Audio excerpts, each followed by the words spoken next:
You're listening to the Book Talk Today podcast, a podcast that inspires readers to obtain valuable insights to inform, educate, and improve lives. My name is Orn Abdi. I'm an avid reader, best known for the creation of the 1 Minute Book Review community, and I'm sitting down with authors to delve deeper into the books they have written to uncover the story behind the story.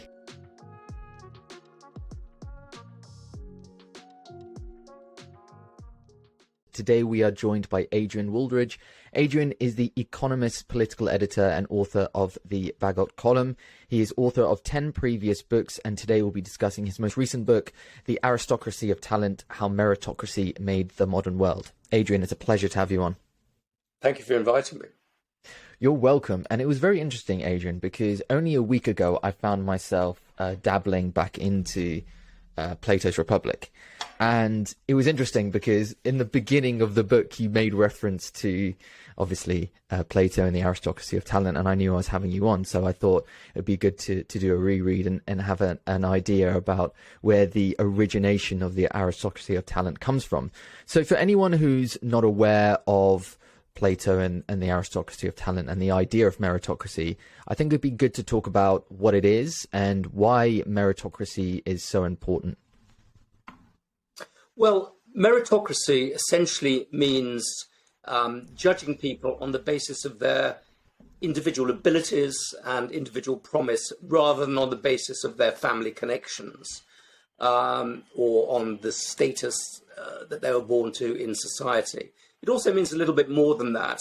It means doing your very best to provide people with equality of opportunity, essentially with educational opportunities, because it doesn't make any sense to talk of meritocracy if only a tiny proportion of the population go to secondary school or to university or something like that. And these may sound like very banal sort of things, but we have to remember that for most of human history, society has worked according to very different assumptions. It's worked according to the assumptions that who your parents are, where you're born in society, should be determinative of where you end up in society. And there's been actually quite a marked prejudice against social mobility. Societies have struggled against social mobility. And the reason I really started off with Plato is that Plato sees all of this from the very start. In the Republic, he said that people have different abilities, that the role of a good society is to allocate governing positions and positions throughout society on the basis of those abilities. And he says that those abilities are not born from one generation to another. They're not continued from one generation to another. He divides society into men of gold, men of silver, and men of bronze. And he says it's quite often the case that men of gold will have silver or bronze children and vice versa. He also says that it's not always the case that men are the people with these unique abilities. It's also women. And he has a whole theory that women can be just as much capable of being aristocrats, philosopher kings, as women can be. And then he extrapolates about what that means for social policy in a very extraordinary way. So I think there isn't a single powerful argument about either the merits or demerits of meritocracy that isn't anticipated in the Republic. Why do you think that one of the questions I did have in relation to the Republic was, why do you think after over 2,000 years since its publication, there has been somewhat a length of time where nepotism did rule, but the idea of the meritocracy that is within Plato's Republic wasn't adhered to or wasn't followed since its sort of publication? Well, I think meritocracy is a conscious struggle against human nature, because a fundamental impulse in human beings is to do their very best for their children. And so kinship, preference, nepotism and things like that are very innate things that societies build themselves around. And societies originally start off with kinship groups and heads of kinship groups that try and propagate their kind and perpetuate the rule of their families.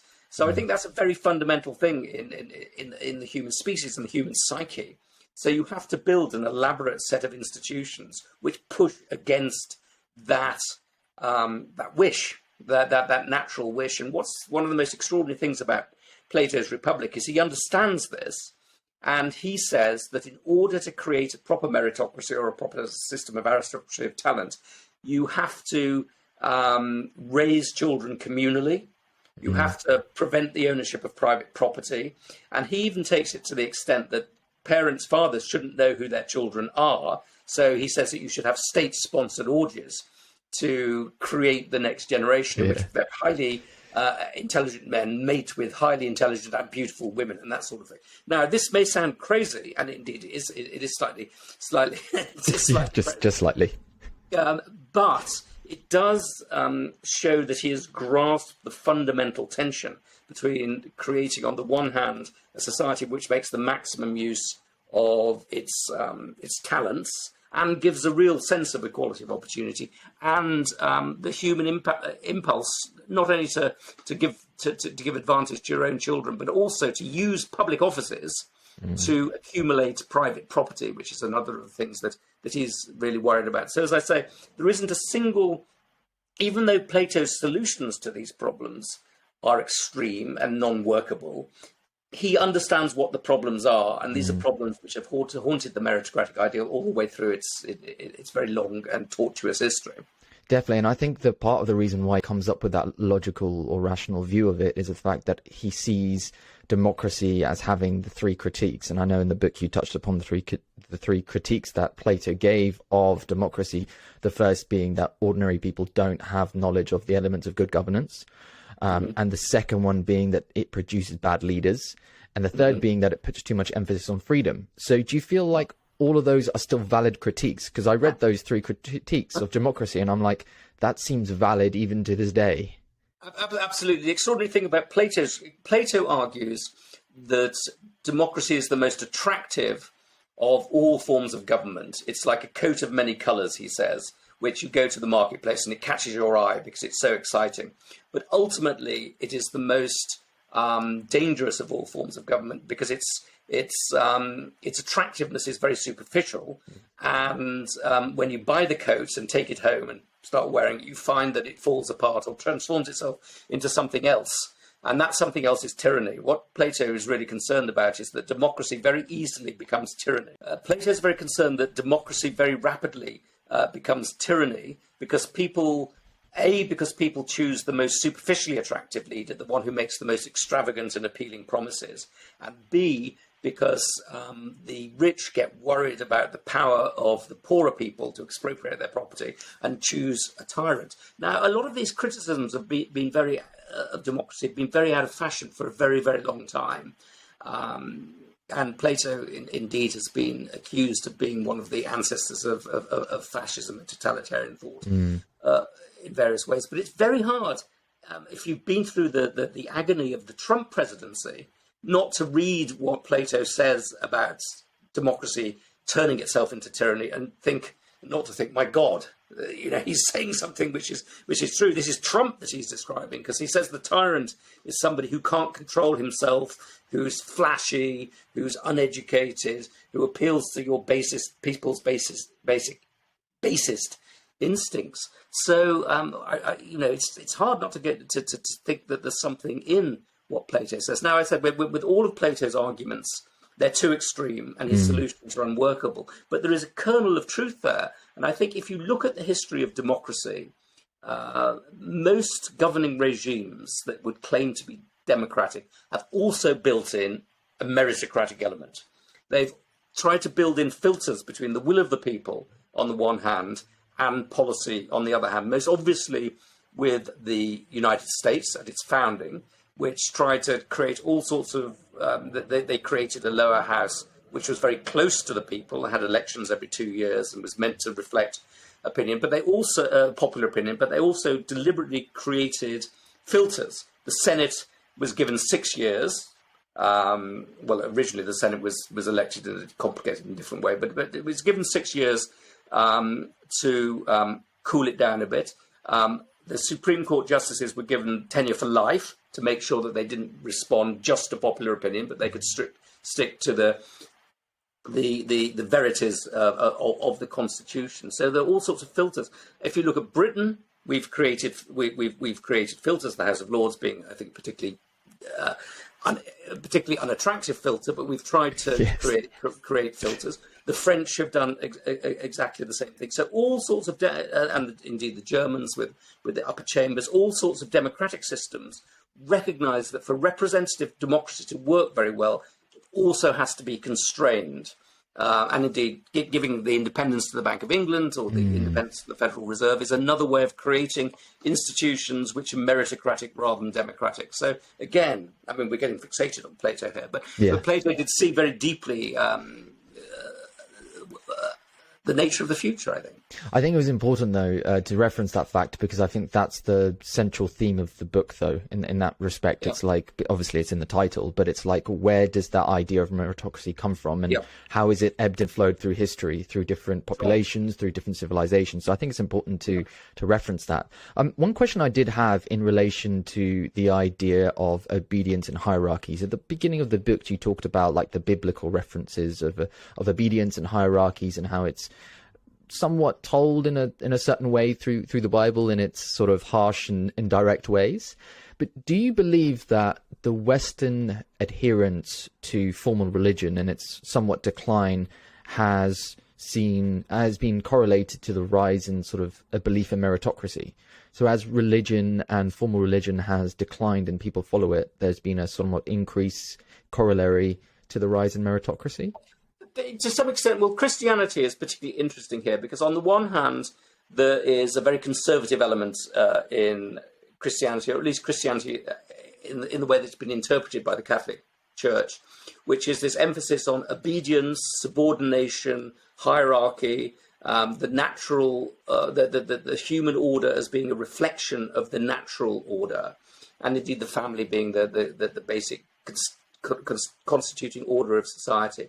But there is also this revolutionary element in the form of Jesus Christ. And Jesus Christ says essentially, I am the truth, I am the way. You must be willing to part with your family, part with your tribe, part with your traditions and follow me.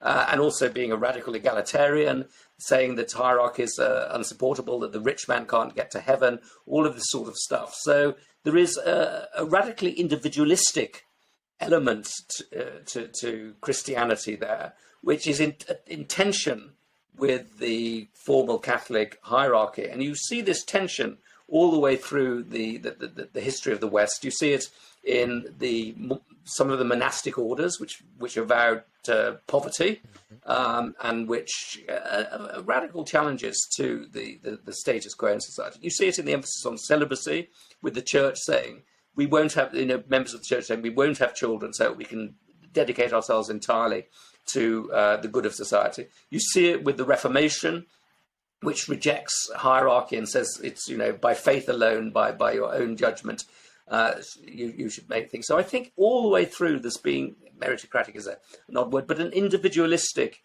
element within Christianity, because Christ was saying that the existing social order was unjust and unjustified, and that you had to turn your back on it in order to find true salvation. And the church, the Catholic Church, has been not a great vehicle of that. It supported hierarchy. It was a fundamental pillar of hierarchy. But I think it's always been, and I think with the waning of Christian religion, I don't see the waning of Christian religion as something that makes way for meritocracy. I see the waning of a particular interpretation of the Christian religion, which is the interpretation which is a feudal interpretation, essentially. The hierarchy is the thing that really matters as making way for meritocracy. Okay, interesting. So you don't believe it's the actual religion or the faith itself, it's more the interpretation by individuals who propagated the religion? Yes, although I would say there's a radical core to Christianity, which is individualistic, and which is constantly breaking out from the carapace of formal interpretations imposed by the Roman Catholic Church. Yeah, it's interesting because in Islam, because I'm Muslim, so in Islam there's that idea of the individual being, so the Prophet, when he came and spread the message of Islam, it was very much through the central idea that everyone was equal. So whether you're a slave, everyone is seen through this umbrella of faith, and you're all equals, or you're all brothers under the same banner of faith. So I can see that.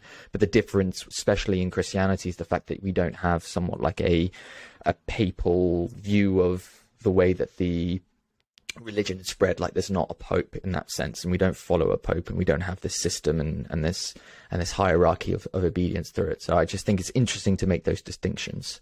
I think I certainly didn't talk enough in the book about Islam. I thought that the book covered enough ground without yeah, I think if you added the Islamic aspect, I was like, oh, this one might be a bit too much to take in. Yes, but I apologize for that, because that's a very interesting point.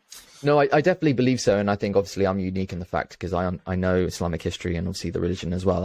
I like to see those parallels, and I find it very interesting about how everything is connected through different religions, because obviously they all follow, especially Christianity and Islam. They're all Abrahamic faiths, so they share a lot of the beliefs and ideas. You talked briefly about the Catholicism aspect, and the thing that I found really interesting was I had Andrew Graham Dixon on the podcast, who's an art historian, and he was talking about the idea of patronage. So both Caravaggio and Michelangelo both received special patronage from the Pope. So if you were an artist, the only way you could really get popular as an artist was to have the approval of the Pope to get financed for frescoes, whether they be the Sistine Chapel or David. Like, you have to have that. And in the book, you talk about this idea that British intellectuals received special patronage for their talents. So was this process of old corruption so rife, and why did it last so long, and is it continuing to last, this idea of old corruption? Yes, well, I argue in the book that essentially pre-meritocratic society was a society which was based on the idea that society is ideally static, that you're born into whatever position you're born into, and that you have to stay within that position, that it's a society that's organized by families, or organized around families and the transmission of power and privilege through families, as most obviously is evidenced by the royal family today in Britain. And that it also is a society that is based upon systems of patronage, nepotism, favoritism, and also the buying and selling of jobs, which is one of the most extraordinary things about the pre-meritocratic world. Jobs were like commodities which you could buy and sell. But so you have, that's the framework of society, and society conceives itself as ideally static. But the work of the world has to be done. The people who are born into privilege aren't necessarily very bright or able or energetic. They may indeed be drunken fools. Quite often they were drunken fools. But they have to do the work of the world. So they will deliberately scout for people who can do things, who can administer things, who can run the church, who can think, who can produce great works of art or music. So within this traditional old regime, there grew up mechanisms of patronage, particularly in the church, but also in the state, whereby you're looking for people who can do things very, very well, either administrative or intellectual things very, very well.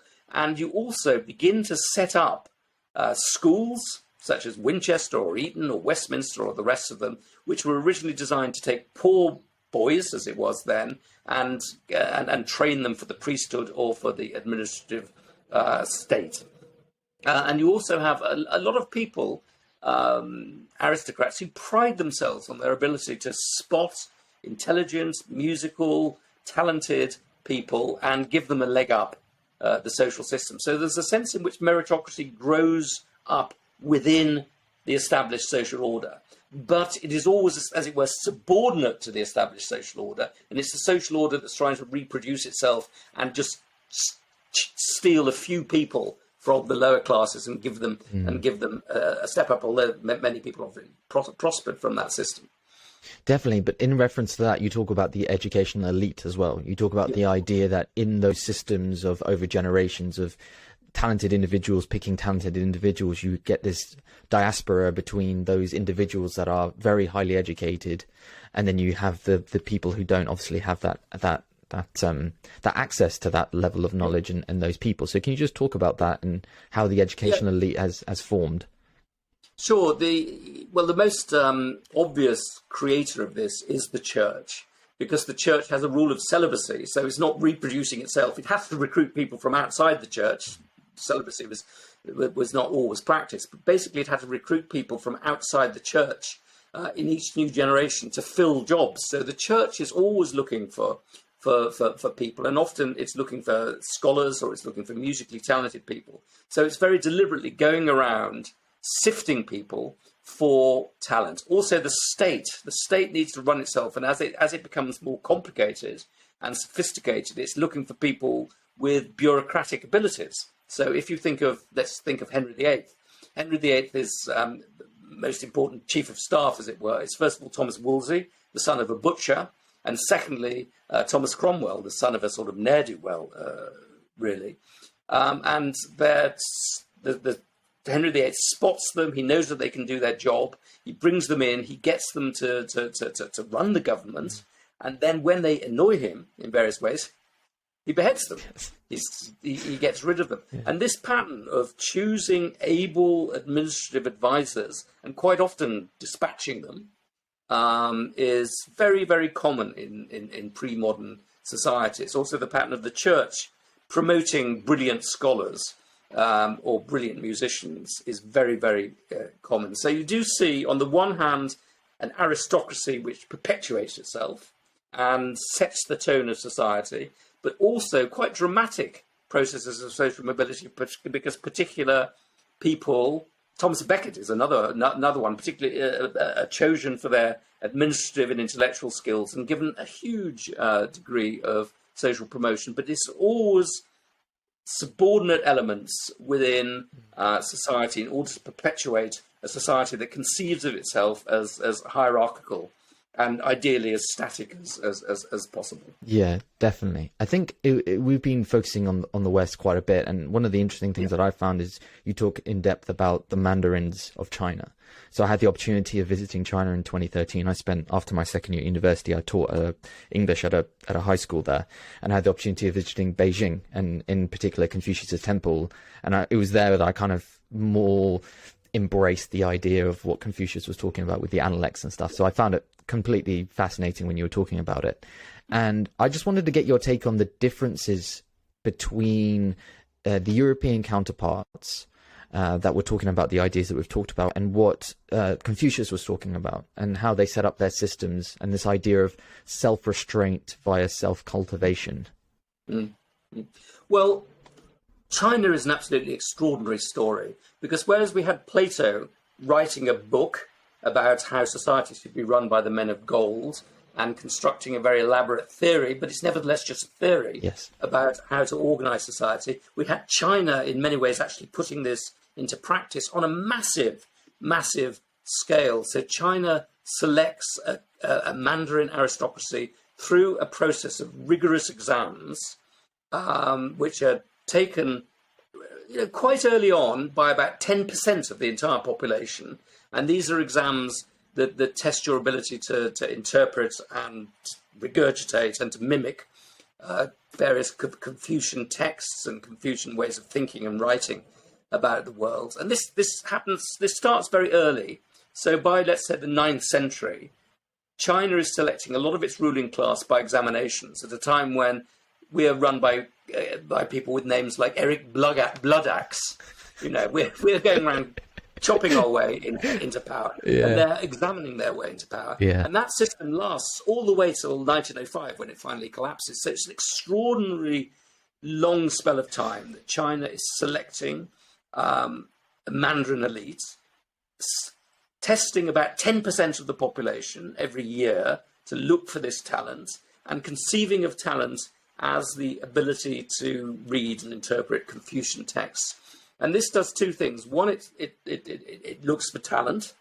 And in order to read these Confucian texts, you have to be very well educated and very bright, because it's a very difficult language, they're very complicated texts. But secondly, it is teaching the ruling class how to conduct itself. So, and what Confucius says is that in order to deserve to rule, in order to deserve the job of a ruler, you have to be willing to subordinate yourself to society. You have to live a life of self-restraint. You have to obey the rules of civilization almost. So it's not only an exercise in meritocracy in terms of selection, but it's an answer to the question, what is merit? And how does merit manifest itself? And in this case, merit is conducting yourself with restraint, with sensibility, with a enthusiasm for etiquette, with an emphasis on society, but also on your bonds to your family. So it's an extraordinary theory, and it's almost, it loses its credibility later because the Chinese keep testing for this Confucian ideal, even when modern science is taking off, and modern technology is taking off. So they forget about that. They rule out modern science and technology. They don't include it in their examinations. So if you read an exam prep book from 1600, it would actually still be relevant in 1905. You've got this very ossified system. Yeah. So it's been widely mocked, but for reasonable reasons. But it also, this kernel of saying that for a ruling class to be justified, it must be a class of people who can exercise self-discipline and self-restraint. They don't spend all their time drinking and whoring and fighting. They spend their time contemplating these great texts. That's an extraordinary thing, I think. I felt it very similar to reading about the Spartans in the sense that they had this very disciplined way of living, and it extended between both genders as well. I don't know, did the Chinese extend between both genders, or was it purely male? They're not that interested in educating women. I think there are a few women who disguise themselves as men and get into the system. But the Chinese, no. I think there's a great gender hierarchy, and then there's the role of eunuchs, who are very important in the court as well, but not like the Spartan system. Okay. No. Why was there a revolution as well? Because there was a revolution as well against that type of system in China as well, wasn't there? So what was the reason for that revolution? Well, the reason for the revolution was that this is an all-embracing system, and the only way to get into the inner circle of society is this very narrow path. Learn the Confucian texts and become an expert on the Confucian texts. And that meant starting very young and specializing throughout your childhood. So the rewards are very high. The path to success is very pre-described. It's narrow and predetermined. And people who fail feel a great sense of loss, because there's great admiration for the Confucian scholar. And so there were periodic rebellions against the system. And the most important rebellion is the Boxer Rebellion, which has lots of causes and lots of things. But one of the causes is the anti-examination sentiment, and this killed millions and millions and millions of people. You know, this is a terrible rebellion. Also, the system remains fairly rigid at a time when the population is expanding. So it's getting harder and harder and harder because the number of places is fixed, but the population getting bigger and bigger. And there's also, I think, a growing sense that it's antiquated, that it's keeping China a prisoner in a world. So you see Britain and even Japan getting ahead, becoming technological superpowers, but you see your country allocating all its brain power into this very narrow sort of thing. So I think that creates a frustration as well. But the system is so bizarre in China that you actually have people who in their 70s and their 80s still trying to pass these examinations. It's a sort of national obsession that happens to last millennia. Yeah, and in the book you talk about those older generations, 70s, 80-year-olds bowing down to those who were at higher levels in it, even though they were a lot younger, which I thought was interesting. I think, I mean, I wasn't aware of that system, system of testing, but I think it's similar to what we were talking about Plato. I think logically it makes sense, but it does get quite antiquated when you see developments in science and that. Absolutely, and you could link it in some ways to Plato, because although Plato is a book and an idea, it is something that is basically built into British education. Both the Platonic ideal of what a guardian should be and the idea of using the classics to select people for leading positions in society. And it is notable that at a time when engineering and science are really gathering pace and revolutionizing the world, the British upper class is basically selecting its administrative class, at least, on the basis of its ability to do Latin and Greek and to read Plato. So we have a bit of a sort of Confucian element, and we do call our civil servants Mandarins, for many reasons, but partly because they do resemble the Chinese Mandarin class of people who are educated in the classics and who are distinguished by their sort of the their mode of life as much as just their intellectual abilities. Well, I guess so. I mean, so my first graduate scheme was with the civil service grad scheme, so that was my job. And actually, just thinking about it, the assessment center felt like that, because it was like 9 months. Right. It was like a 9-month process to actually get in, and I know it's very difficult to get in, and it's one of the most difficult grad schemes to get into. So as I'm thinking about it now through our conversation, I was like, oh, that kind of makes sense. That kind of makes sense. The rigorous testing is probably replicating what the Mandarins were going through. No, and, when we introduced open competition into the civil service in the middle of the 19th century, in the 1850s, we looked at two models. One is the model of Plato, and the other is the Mandarin model of China. So we were very consciously modeling our system of choosing these elites on the Chinese. Interesting. Okay. System. Well, I've gone through one of those rigorous testing systems, so I've lived it. It was incredibly stressful. Yes. but I've lived it. In the book as well, I think the idea of IQ and testing people, I think the idea of talent is, how do you test talent? What is talent? Is it something ethereal? Like if we to look like an artist, a musician like Mozart, Beethoven, or Michelangelo, Caravaggio, like where does that talent come from, and how do you test that talent? And in the book, you give a lot of time to the idea of the rise of the IQ test. So can you talk about the IQ test in relation to this nature and nurture aspect, and how do you measure the idea of talent? Yeah, so when we in Britain introduced open competition into the civil service, we did it in the middle of the 19th century, and we did it on the basis of examinations. And we said that what these examinations would do would test for people's innate abilities rather than just for their how well they'd been taught.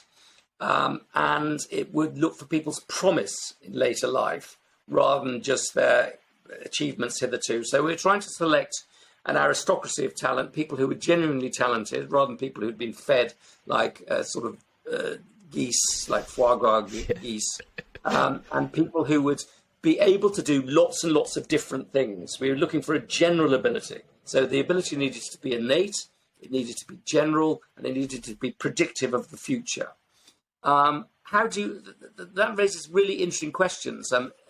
How do you test for these things? We thought that these examinations would test for these things, but then it turns out that these examinations are in for your ability to read ancient Greek or Latin, or ability to understand the history of the United Kingdom, or your ability to read French and things like that. So there's a critique that rises saying, well, these examinations are extremely biased towards a certain category of people, i.e. people who've been to public schools and Oxford. So we need to find better ways of testing for these innate abilities.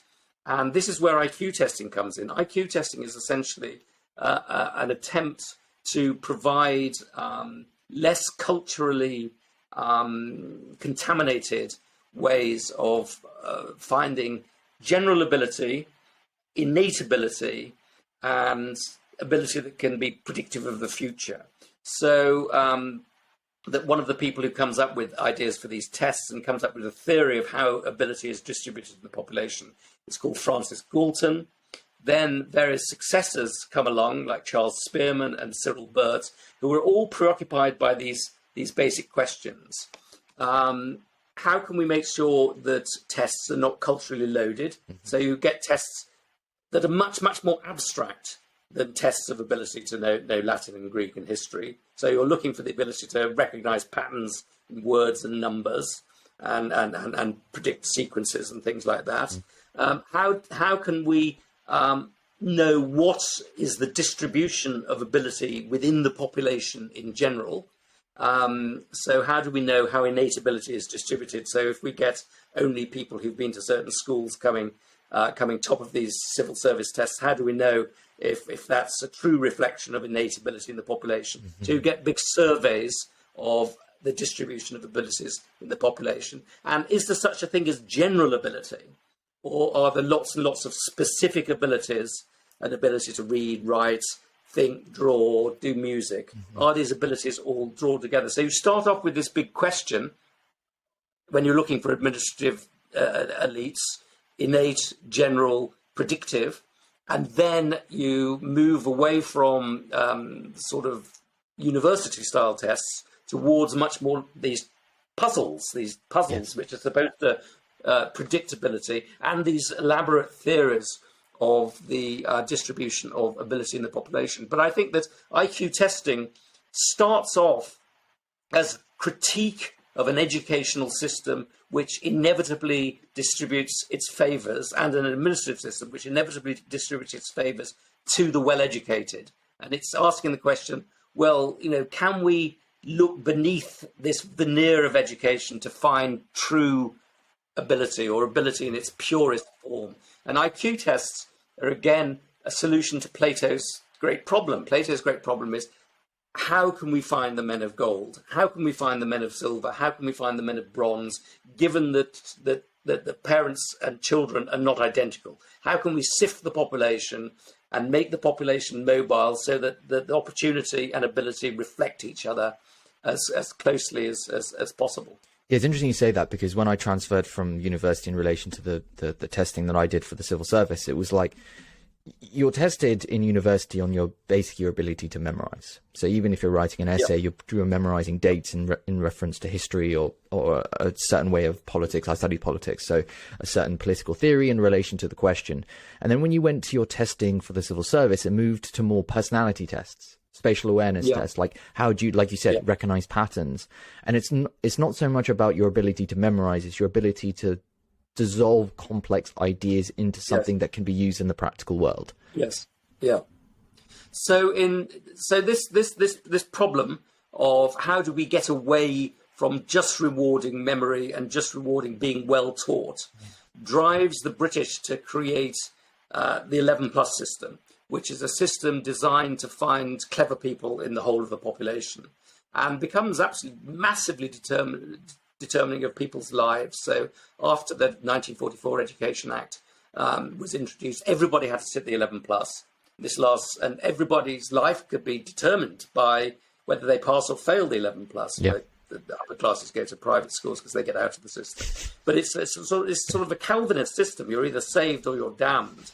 And it becomes an incredibly powerful mechanism of sorting the population. Determining millions and millions and millions of people's lives, producing a lot of happiness and a lot of misery as a result of this. So this is a very interesting example of the way that a theory, a scientific theory, a technology, a social technology, is massively shaping society and has a huge impact on society. We tend to think of in Britain that we're a pragmatic people, that we don't serve ideologies and things like that, or scientific theories. But this is an area in which society is organised around this set of theories. In America, they do exactly the same thing with the SATs and IQ tests, but they're sorting within schools, not between schools. So there's a lot of sorting that goes on, and they're using these to determine admission to, not determine, but to influence admission into universities as well. But you don't have this sharp distinction between sheep and goats at the age of 11. But nevertheless, IQ tests come from this problem: how do we find innate ability? And they shape societies, particularly Britain and the United States, to an extraordinary degree. They begin to lose support. In Britain, the IQ tests, the 11 plus, is abolished. And in America, it's sort of watered down. The SATs are watered down, but it's a huge. And I talk a lot about this in the book because I think it's the closest we've come in the West to sort of imitating the Chinese sort of examination state. Yes, yeah, definitely, and that's why I wanted to bring it up, because I definitely think that I feel anyway in the education system we're too focused on what the job that we want to do or what we want to do, rather than perhaps focusing on the skills and the things that make individuals and future leaders of our society good at. Like, what are the skills needed in order to make someone who wants to lead an organization well, rather than just memorizing a certain historical event, or wherever it might be. Whereas I think that formulating IQ test earlier might be a better way of predicting what individuals are best at. Well, I'd certainly use IQ tests much more than we do at the moment for admission, particularly admission to universities, which are very much tests of achievement.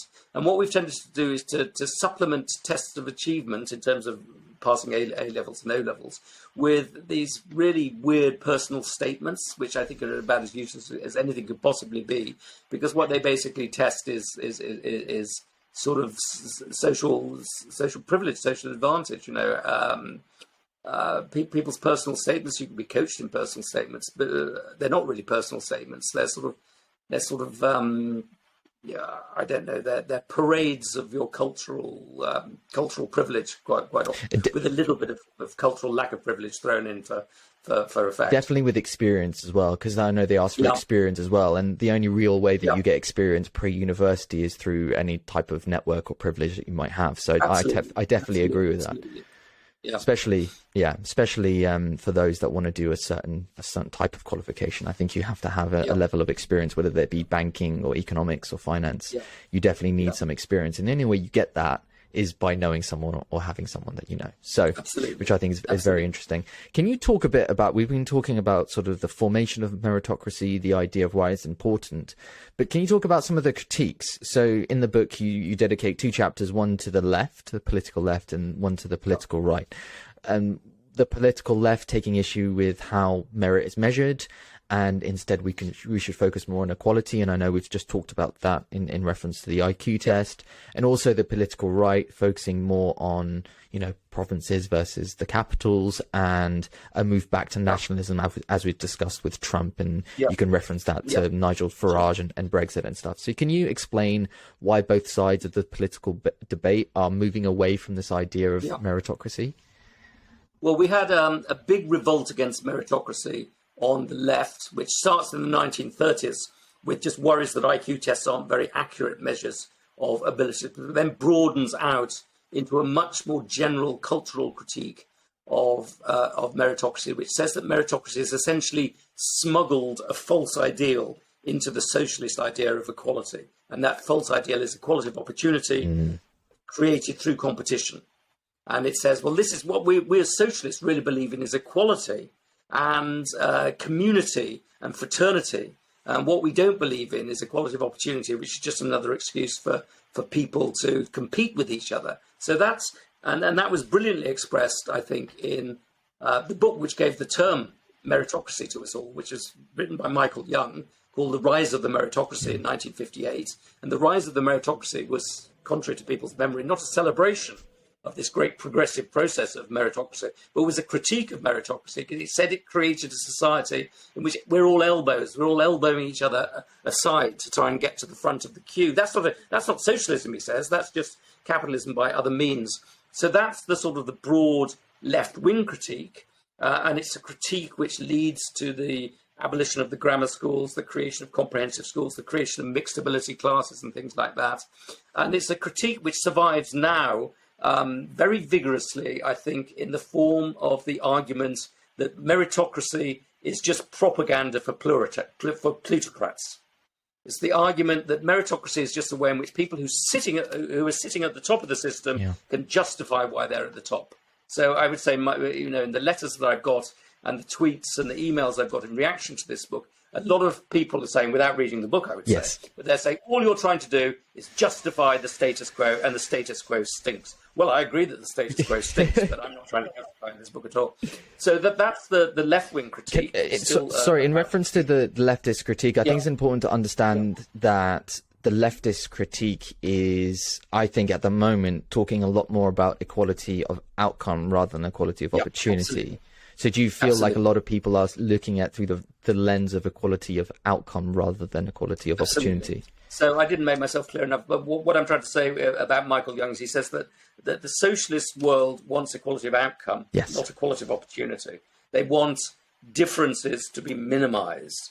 And what's happened by left-wingers like Tony Blair, if he was a left-winger, embracing meritocracy as he did, was just a way of justifying wide equalities of outcome. They say, we don't want these wide equalities of outcome, however they're attained, whether they're attained by meritocratic means or by other means. We want a more equal society. That's our values. So then, more recently, what we've seen is a big rejection of meritocracy by the right, And the right says that these meritocrats, these experts, are snobs. They look down on us.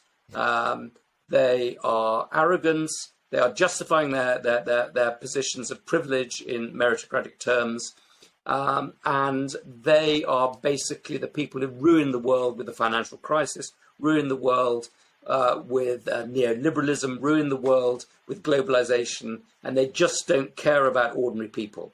And that's, if you listen to Fox TV, that's, if you happen to listen to Fox TV, Tucker Carlson. That is a constant theme. Tucker Carlson says this all the time. Yeah. It's a constant theme. If you read The Sun, it keeps coming up. These snobs, they think that they know better than us. They're clever pants, but they actually have made a mess of the world. Yes. And these left-wing and the right-wing critiques actually intersect quite a lot. There's the same set of prejudices working there.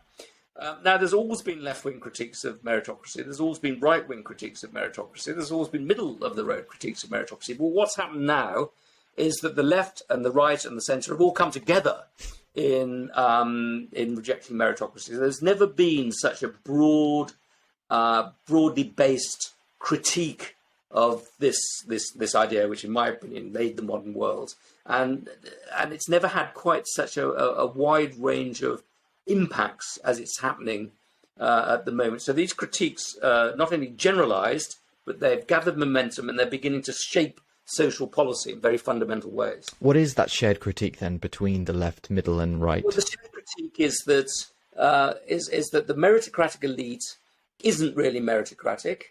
It's self-serving. It's grabbed positions for itself.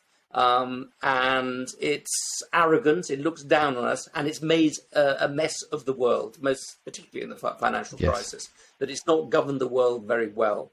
I think there's a lot of truth in that critique, although I would argue that the way forward is to have a purer meritocracy rather than to dismantle the whole idea of meritocracy. But yeah, it's a hard argument to deal with. It's a hard argument to deal with because obviously you can't refute that in relation to the financial crisis.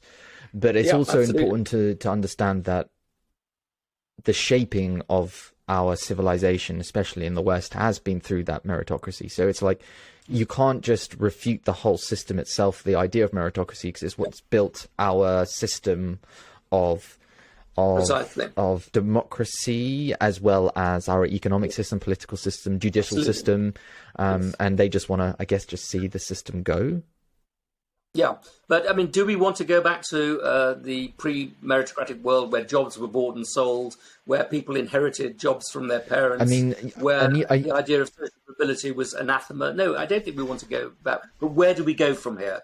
Do we try and reduce meritocracy, squeeze it out, or do we try and purify it? So there's a very lively debate about that at the moment. I'm on one side of the debate. There's a lot of people on the other side of the debate. But some people, I think, would generally want to get rid of meritocracy. I mean, there are two schools, at least in the United States, Lowell School in San Francisco and Boston Latin School in Boston, which are now abolishing entrance exams and replacing them by lotteries for places. These were once elite academic schools, which are moving from a clearly meritocratic system to a lottery system, which is clearly not meritocratic. So there's a lot of people who take this critique very, very seriously. How do you go about answering some of the questions in relation to the West being fundamentally prejudiced against certain ethnic groups? Because we had Kehinde Andrews, who's a professor at the University of Birmingham, talking about Age of Empire. So he's talking about how the West is fundamentally against black and brown people.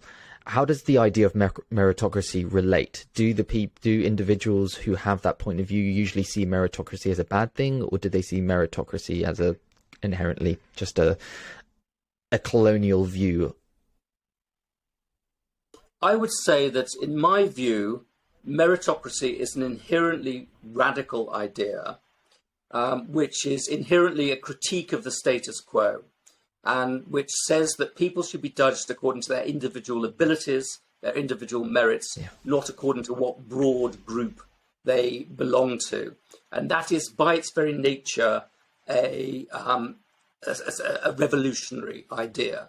And what we've seen throughout history is subordinate groups seizing on the idea of merit and meritocracy as a way of saying to superior groups, I mean superior not in a moral sense, but in a positional sense, superior groups, judge us by your standards, give us the chances that you've been given, and we will show our abilities. So in the middle of the 19th century, let's say, we had a system whereby opportunities were being opened up to men through open competition. And a lot of women came along and said, well, that's not fair. You can't just have open competition for men and not have it for women, because all the arguments that apply to men also apply to women. And so that came, and by the very force of that logic, we eventually opened up administrative positions, fellowships, university places to women. They were, nowhere sort of failed to listen to that argument. It took a long time, but you saw that argument. You saw the same thing with working class groups coming along and saying, well, it's not fair that only Etonians go to Oxford. We should go to Oxford. We're just as clever. We have the abilities. And they came along and said, judge us by your standards. And you got the rise of these scholarship children who did fantastically well. You got the rise of WEA, Workers' Education Associations, of workers who were measured by the same standards, who learnt their Latin, who learnt their Greek, who learnt their classic texts. You got the rise of people such as Nye Bevan and Ernest Bevan, who proved by their own abilities that they were capable of running huge organizations. And so meritocracy is, by its nature, always pushing established hierarchies aside to create new opportunities for new subordinate groups. And you can see exactly the same thing with ethnic minorities. So you look at the way that when Britain created open competition in the Indian civil service, you get the rush of Indians to get administrative jobs in India. You get the rush of Indians coming to Oxford and Cambridge, Trinity and Balliol. My college was Balliol. Had a very large group of Indians from a very early period. It had those things. So their argument is, judge us by the same standards, and standards that are a bit elastic, that change over time. Judge us by these standards, and we will do just as well as you. And I think that has tended to change. So I think if you're going to say it's an inherently racist, imperialist project, it's very hard to explain why so many people, not from dominant groups, succeeded within that system. And again, the classic example of this is the Jewish population, which flourished under competitive examination systems to an extraordinary degree, so they're overrepresented. And if you look at British intellectual history in the 20th century, it's been extraordinarily shaped by people who are not white Anglo-Saxons, and didn't come from that white Anglo-Saxon background. So my view of meritocracy is that it's a set of standards that you can judge people against. And these standards, it is true that there was a dominance of English-speaking authors. That's now changing. So you're getting English. You're getting a wider range of authors. The canonical texts are changing and being broadened to include many people from Indian backgrounds or Indian upbringings or Black American backgrounds or the rest of it. But basically, what really worries me about the sort of arguments that your gentleman is pointing to is the idea that people should be judged as members of groups. Yes. Particularly members of racial groups, rather than as individuals. Because one thing that we know from IQ tests, from examination results from the rest of them, is that the range of differences within groups is absolutely massive. And I think it's the essence of a liberal society to judge people on the basis of individual groups, not to forget about patterns of traditional exploitation and discrimination, and particularly in the United States with the legacy of slavery. You have to take that into account. Yes. But your aim is always to judge people individually, not collectively. I think that's the benchmark of what makes our society great, is that we judge people by either individuals rather than a group, rather than a certain ethnic group. Well, ideally, I think in the United States, because of slavery and the legacy of slavery, you have to take that into account. Yes. because it has created structural inequalities of opportunity, and because it was a particular abomination. Of course. And slavery around the world was a particular abomination. So you do have to take into account this, but your aim should always be, in the long term, to have a society judging people on individual abilities, and to have a society which doesn't judge people on their membership of collectivities. Because if you go back to the pre-meritocratic world, everything was about belonging to a collectivity, Yes. whether it was an aristocratic caste or a clan or a guild, Yep. or people who came from Shropshire or the rest of it. That was the way they thought. And the society now, I think, is ideally organised around the individual, not around the group. It's the issue I have with Arabic societies at the moment, especially in Saudi Arabia and the UAE, because everything's done through the idea of nepotism. It's like, if you're not part of the royal family, then you don't get anything. And it's something that I take massive issue with, especially being a Muslim, and they call themselves under a Muslim society. It's like, you stand for everything that's against it. And it's just purely nepotism. And one of the arguments in my book is that we need more meritocracy rather than less meritocracy. Yes. And one of the places where this needs to be applied more than anywhere else are oil-rich countries that have managed to preserve, kinship networks, which rule society, essentially. Even in Russia as well, with the oligarchy, it's exactly the same thing. The idea that you can just buy favors with the Russian elite, and then you basically just get quoted things based on how much you are willing to give to the political elite. So yeah, definitely. And I think at the book you talk about the yeah, definitely. I think the idea you talk about as well is a call for a more wiser meritocracy.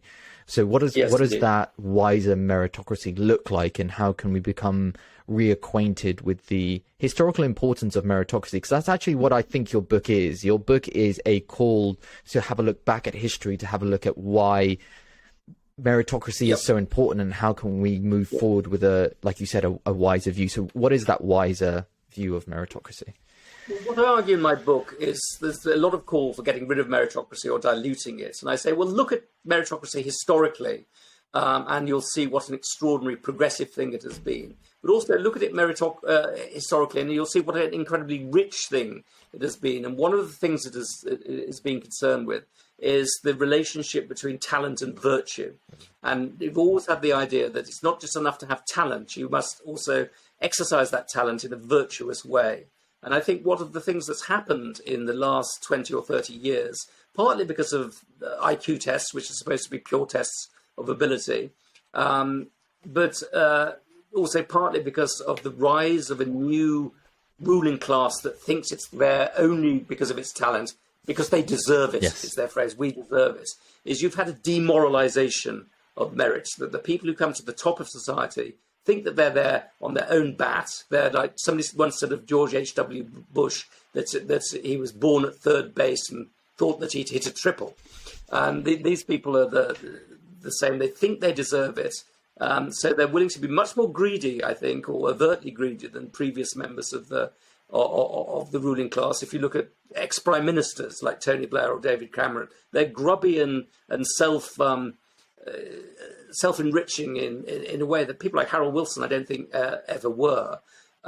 So even to this day, by the way, with Boris Johnson, because I know a couple of weeks ago it was announced that he had appointed individuals based on him being part of their club at university as well. So I think it still continues. Yeah, no, absolutely. So I think that what you had in the past was an idea that if you were born talented, that is something which is a privilege and something that is almost God-given, and that you have to give something back to thank God or society for that talent.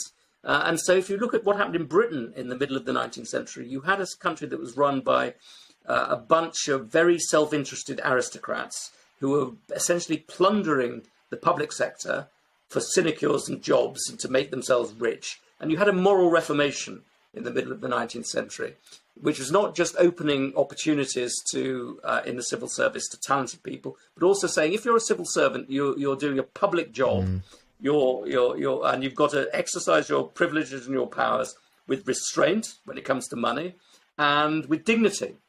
The same in the Chinese system, the sense that if you're going to be a ruler, you have to have an education in virtue as well as an education just in technology. Yeah. And I think we need to do that again. We need to make sure that the ruling class has a sense, a much deeper sense than it's got at the moment, of its obligations to society, should be educated in self-restraint, not just stuffing itself with gold in the way that it has been doing, and should understand that it's very lucky. It's not because we're worth it, or they're worth it. It's because society's entrusted them with obligations. That's why I come back to Plato, and Plato is fascinating on this subject, because his whole education of the guardian is not just an intellectual education, but it's a moral education into how you relate to the rest of society, what you have to give back because you're born a man of gold, in his view. That's why I feel like it's more of a move at the moment away. We're so focused on, for instance, in relation to technology, we're so enamored with the individual who is so intelligent, the one who's so out there, that the idea of what is ethical and moral has sort of gone out the window. We don't see them to be balanced. We see the ethical and moral to be those people that are somewhat ascetic. It's the ascetics that live away in the caves and in their scholarly places, and they're just sort of there with their ethics. And the people who are actually doing things, they don't care about ethics. They just care about individual freedom. And I think the thing that I love about the idea of meritocracy that you talk about in this book is that there is an idea of self-restraint and a lack of freedom that enables meritocracy to flourish, rather than a pursuit of too much freedom that actually degrades the idea of meritocracy.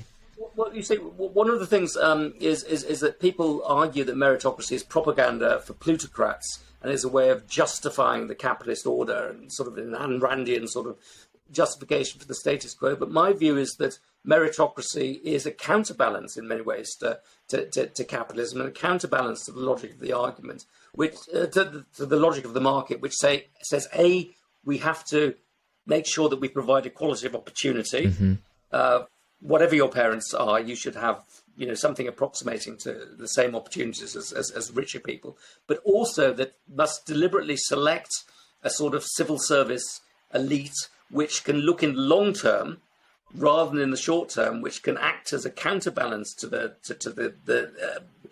way that markets overemphasize the short term, and should always be looking for the long term. We haven't talked about this, but I talk a lot in the book about Singapore, which I think has had a sort of state-guided modernization, which would have been impossible through a pure free market system, because the state was always trying to think 10 years ahead and trying to look at where society was headed, where the economy was headed, rather than just responding to short-term market signals. Definitely. That was actually the next point I was going to raise before we ended up, is the idea that in Singapore, this idea of conformity is more important than the idea of, for instance, freedom. Like, to conform is much more important than to have this idea of you can do anything that you want. And I was just interested about your take on the idea that restraint and conformity is what is needed in order for a true meritocracy to flourish. Well, I would say restraint is needed. I'm not sure about conformity. I think that Singapore has massively overshot in terms of emphasizing rote learning or formulaic problem solving rather than innovative and creative. So do you feel like they're taking what China did and sort of just replicating it, where they're going to get to a stage where they're going to have a revolution of a degree and they'll get rid of it? Not that they'll have a revolution, but they're replicating it. What they do and what the Chinese are now doing is emphasizing science and engineering education. So in terms of commanding the future, they're in a much better position than China was in 1905. It's not a Confucian education, but it is an education in deference, I think. And I do worry that it's going too far. So I like the idea that they've got an administrative elite, which by the standards of much of the rest of the world is relatively self-denying, certainly by the standards of Zimbabwe, let's say, or somewhere like that. It's a self-denying elite. But I do worry that there's too much deference. As I say, you have a spectrum between equality and meritocracy, and a spectrum between democracy and meritocracy. I think they've gone too far towards pure meritocracy. We need much more creativity, much more democracy than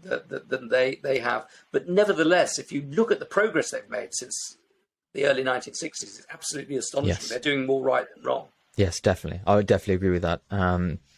Anyway, Adrian, this has been a fascinating conversation. Thank you so much for taking the time to speak about your book, The Aristocracy of Talent, How Meritocracy Made the Modern World. Where's the best place for people to find you online, social media, website? Well, my Twitter handle is @AdWooldridge. Perfect. Is that the only one you've got? Are you just purely Twitter? I'm just purely Twitter, I'm afraid. Okay, that's fine. I like that. And my name has got all these D's. Well, you know that my name's got all these D's in it. So @AdWooldridge. So that would be good. And I will retweet anything you. I'm not doing any other stuff, which I probably ought to be. But the social media evolves at a much faster pace than my ability to read social media. Do you know what? I respect you for just having one, Adrian. I think one's enough to manage, definitely. So yes, I'll put your handle at the bottom of this description. So if anyone wants to, that was a fascinating discussion. Yes, thank you. Really thank you for taking the time. No problem. Appreciate it. Take care. Bye. Thank you for listening to this podcast. Don't forget to like, share, and subscribe for more content. Also, visit our website, www.booktalktoday.com, to subscribe and download the latest edition of our magazine. Join our mailing list to receive the first issue for free to get a taste for the value-packed content that we are offering. Book Talk Today, for readers, by readers.